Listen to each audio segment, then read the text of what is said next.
Hombre, esperientzia bereziena zan martxoko huelgat.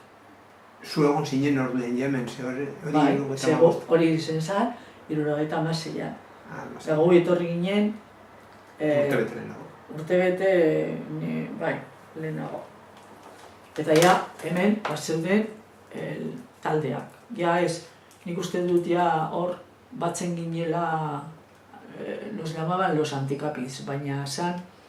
Ja zagoz ja frente obreroan, ez da? Ez que nik uste dut hori desagertzen zala. Desagertu zala. Entonces, jarraitzen dezu talde, lantokiko taldeetan, baina beste metodologia batekin adibidez, zagoz partido politiko baten, estruktura vertikal baten, horizontaltasuna, bilatzen dezu, asamblada, gutxi gora bera, gero grebaren metodologia izango zana. Eta hor, ni nire lantokian, neukan nire taldea. Eta egiten genuen taldeak, oraindik Franco hiltzen da amaieran, urte amaieran.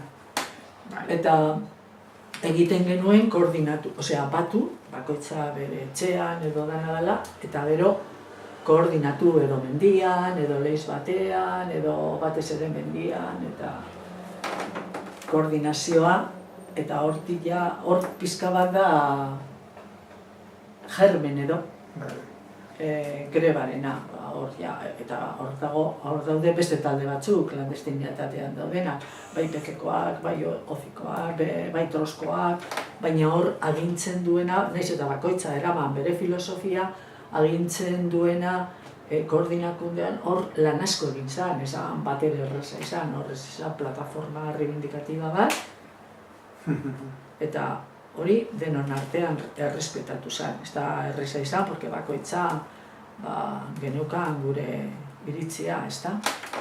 Baina hor, eta inorrezuen espero gertatu zana gertatzea.